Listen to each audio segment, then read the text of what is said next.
ఈరోజు ఈ ప్రాంతంలో ఈ టైంలో ఇక్కడ దేవుడిని తీసుకొచ్చాడంటే రైట్ ప్లేస్లో రైట్ టైంలో రైట్ మెసేజ్ని రైట్ పర్సన్గా నీకు ఇవ్వాలని దేవుడు ఆశపడుతూ ఈ వాక్యాన్ని విడుదల చేస్తున్నాడు.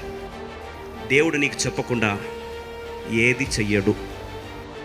నీ గమనాన్ని దేవుడు పొందుపరచుకోవడానికి ఏ అవకాశమైనా తీసుకుంటాడు. పిలిచిన దేవుడు నమ్మదగిన దేవుడు. మాటి మాటికి నీతో మాట్లాడతాడు. ప్రియ సోదరి సోదరుడా, పిలుపులో ఎప్పుడు దేవుడు రాజీ పడడు. Dear brother and sister, God wants your attention. ఈరోజు ఈ ప్రాంతంలో ఈ టైంలో ఇక్కడ దేవుడిని తీసుకొచ్చాడంటే రైట్ ప్లేస్లో రైట్ టైంలో రైట్ మెసేజ్ని రైట్ పర్సన్గా నీకు ఇవ్వాలని దేవుడు ఆశపడుతూ ఈ వాక్యాన్ని విడుదల చేస్తున్నాడు. ఈరోజు ఈ వాక్యాన్ని దేవుడు నీకు వినిపిస్తున్నాడంటే దేవుడు చూడండి, ఒక చెప్పదలిచిన కార్యాన్ని మొట్టమొదటిగా దేవుడు ఖచ్చితంగా తన సేవకులకు కానీ తన బిడ్డలకు కానీ, ముఖ్యంగా దేవుని బిడ్డవైతే, if you are a child of God, let me remind this line once again. God will never do anything sudden. He will do only after telling you. నమ్ముతారు ఈ మాట అంట? దేవుడు ఆకస్మికంగా నీ జీవితంలో ఏది చెయ్యడు. అయ్యో అదేంటండి మరి తెలియకుండా అలా జరిగిపోయే కుటుంబంలో. ఓ మాట చెప్పనా, దేవుడు నీకు చెప్పకుండా ఏది చెయ్యడు. తన బిడ్డల జీవితమే కాదండి, సొదొమ గొమొర్రా పట్టణం దేవునికి చెందిందా? దేవునికి వ్యతిరేకమైన కలాపాలు జరుగుతున్న ప్రాంతం అది.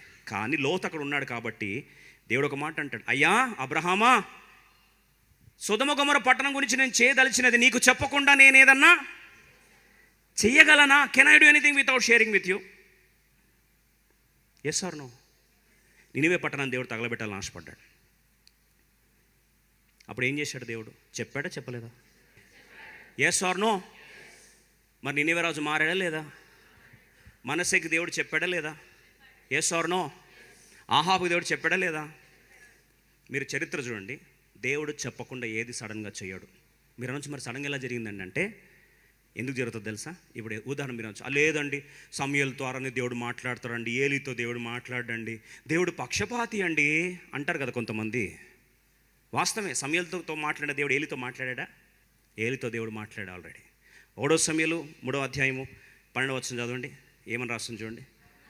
ఆ దినమున ఏలీ యొక్క ఇంటి వారిని గురించి నేను చెప్పినదంతయు వారి మీదకి చెప్పింది. ఏలీ వాళ్ళ కుటుంబంలో ఏమేమి జరుగుతుందో అంతా చెప్పాడంట. ఎవరికి? ఏలికి. మీరు అనొచ్చు, అయ్యో ఎక్కడ చెప్పాడండి మరి? ఏలీ అని పిలిచాడా దేవుడు అని. 1 Samuel 2:27 అందరం కలిసి చూద్దాం.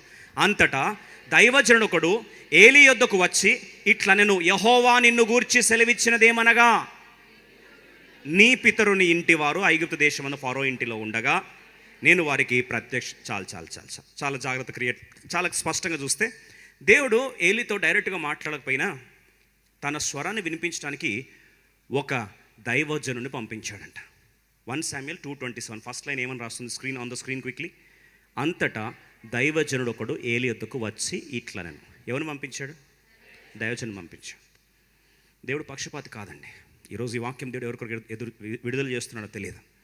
Don't ever live in the illusion or a myth that God never speaks to you.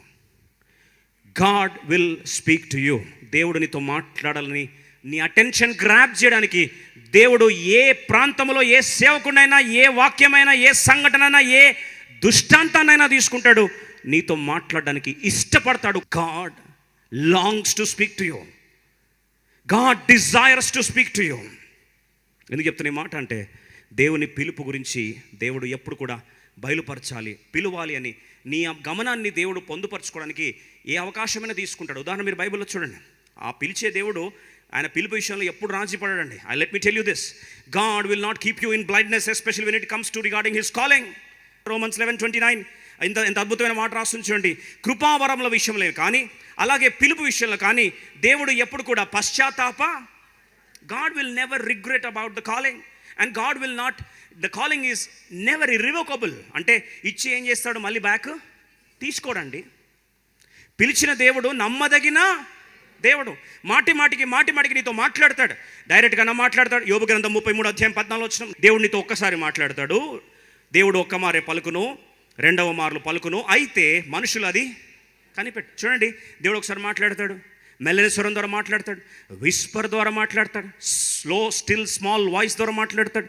కొన్నిసార్లు దైవజనుని పంపించి, ఇది ఎందుకు ఇంత మాట్లాడగా వినకపోతే కొన్నిసార్లు దైవజనుని పంపించి ఏలీ ఇలాంటి ఒక మందగిలిపోయిన మందగిలిపోయిన వ్యక్తితో దేవుడు మాట్లాడడానికి ఇష్టపడ్డాడు. ఒక మాట చెప్పాలని ఆశపడుతున్నా, ఇశ్రాయేల్ ప్రజలందరూ కూడా చెవులు దురద చెవులైపోయాయి. ఇప్పుడు వారి చెవులు మందగిలిపోయాయి. మన భాషలో చెవులు బూజు పట్టిపోయాయి. కొన్నిసార్లు కొన్ని స్పీకర్లు పనిచేయవు, కొన్ని మైకులు పనిచేయవు, కొన్ని వస్తువులు పనిచేయవు. అప్పుడు ఏం చేస్తామండి? వేసి దులుపుతాం. దులిపిన వెంటనే ఏమవుతుంది? డస్ట్ బయటకు వస్తుంది. 1 సమూయేలు 3:11 అసలు సమూయేలు ఎందుకు పుట్టాడట? అసలు దేవుని యొక్క ఆశ ఏంటి? ఒక అంటున్నాడు, నేను నూతన క్రియ చేయబోతున్నా. I want to make a new thing, behold I am going to make a new thing. మరి నూతన క్రియ చేయబోతున్నాడు. ఏం జరగబోతుంది? 1 సమూయేలు 3:11 1 Samuel chapter 3 verse 11. ఎంత అద్భుతమైన మాట చూడండి.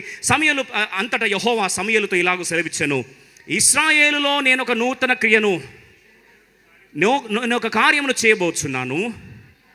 దానిని విని వారందరి చెవులు గింగురుమను. నోరులు కాదు. ఏది గింగురమంటే? చెవులు గింగురమంటే. అంటే బూజు దులుపుతా, దేన్ని? చెవులు దులుపుతాను.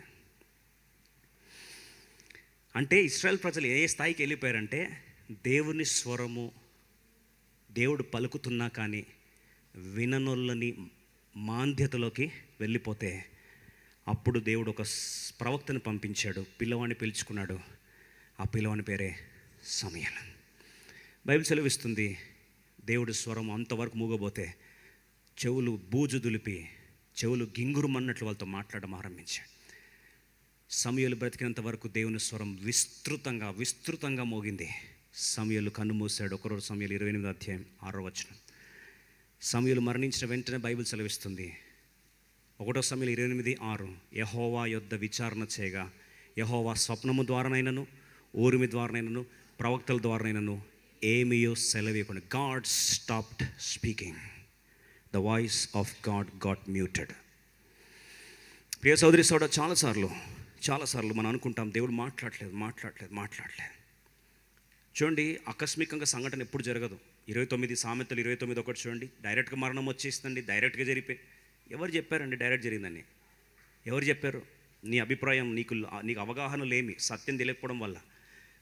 29:1 చూడండి. ఎన్నిసార్లు గద్దించిన లోబడిన వాడు మరీ తిరుగు లేకుండా హఠాత్తుగా, sudden death comes only in the last case. ముందు నుంచే దేవుడు ఏం చేస్తారండి? నీతో మాట్లాడడానికి ప్రయత్నిస్తుంటాడు. He has his desire to communicate with you. అందుకని గమనించండి, God seeks your attention and God keeps calling you time and again. సమూయేలుని పిలుస్తున్నాడు. మొదటిసారి పిలిచాడు, రెండోసారి పిలిచాడు, మూడోసారి పిలిచాడు. చూడండి, ఎప్పుడైతే 3 సార్లు పిలిచాడో 4వ అద్భుతమైన సత్యాన్ని మీకు జ్ఞాపకం చేస్తాను. See, when God wants to train your ear, He begins patiently and repetitively. I'm happy to say this word. God is so patient with you. He repeatedly wants to speak to you time and again. సంఘటన మాటికి యోనా వద్దు అని పారిపోతున్నాడు. స్వరం ద్వారా మాట్లాడాడు, అయినా వినలేదు. అయినా మెల్లని స్వరాన్ని కూడా బేకతారు పట్టించాడు. తిరిగి తీసుకెళ్ళి నినివే వెళ్ళాల్సిన వాడు తర్షీషుకి వెళ్తున్నాడు. దేవుడు ఆ బిడ్డ మాట్లాడడానికి కొరకు తుఫాను తీసుకురాలేదా? తీసుకొచ్చాడు. అప్పుడు ఒక అన్యుడు వచ్చి మాట్లాడుతున్నాడు, ఓ ఈ నిద్రపోతా లేచి నీ దేవుణ్ణి. ఎవరు మాట్లాడుతున్నారండి? ఒక అన్యుడు మాట్లాడుతున్నాడు. ఈయనకు అర్థమైపోయింది, అయ్యో పిలుపు విషయంలో దేవుడు ఎప్పుడు రాజీపడడం తెలిసి ఒకటే మాట ధైర్యం. పిలిచిన వాడు ఎవరు? నమ్మదైన. నేను ఎంత వద్దన్నా సరే ఎంబడబడి ఆయన కార్యం నలుపుకుంటాడు, జరుపుకుంటాడు. ఇప్పుడు పరిష్కారం ఒకటే, తీసుకెళ్ళని ఏం చేయండి? ఎత్తి ఎంత విశ్వాసం అంటే, పిలిచిన వాడు నమ్మదగిన దేవుడని. మనకంటే ఎక్కువ నమ్మకం ఎవరికి? యోనాకి. ఎత్తి పడేసాడు అన్నాడు. తీసుకెళ్ళి ఏం చేశారండి? ఎత్తి పడేశారు. పెద్ద గొప్ప చాప వచ్చి ఏం చేసింది? మింగేసింది. తీరా తీసుకెళ్ళి ఎక్కడ పడేసింది? ఇప్పుడు చెప్పండి, సముద్రంలో పడేసిందా? అయ్యో, ఈ గొప్ప చేప తీసుకెళ్ళి ఎక్కడ పడేసింది? నినివే తీరంలో తీసుకెళ్ళి వాక్ అని కక్కింది. ఏ ప్లేస్లో డెలివరీ అయ్యాడు? Door delivery. ఎగ్జాక్ట్గా జీపీఎస్ లొకేషన్ సెట్ చేసి మరి తీసుకెళ్ళి కక్కింది అది. ప్రియ సోదరి నాటుగా, గాడ్స్ కాలింగ్ ఈజ్ ఇర్రివోకబుల్. పిలుపులో ఎప్పుడు దేవుడు రాజీ పడడు. ఏలితో మాట్లాడలేదా? మాట్లాడాడు. దైవజను పంపలేదా? పంపించాడు. ఇన్నిసార్లు మాట్లాడితే కూడా వినకపోతే అప్పుడు ఏమైందండి? హఠాత్తు మరణం. ఏలి తన పిల్లలు ఏమయ్యారు? చనిపోయారు. ఇకాబోధ అయిపోయింది. ఈరోజు ఎందుకు వాక్యం కావాలండి? ఎందుకు దేవుని మందిరం కావాలి? ఎందుకు వాక్యాన్ని సరిగా విభజించే దేవుని సన్నిధి ఎందుకు కావాలి అంటే, మన కుటుంబాలను దేవుడు కట్టడానికి ముందు హెచ్చరిస్తాడు. నేరుగా ఎప్పుడు ఉపద్రవం తీసుకురాడండి. Is not such a cruel God.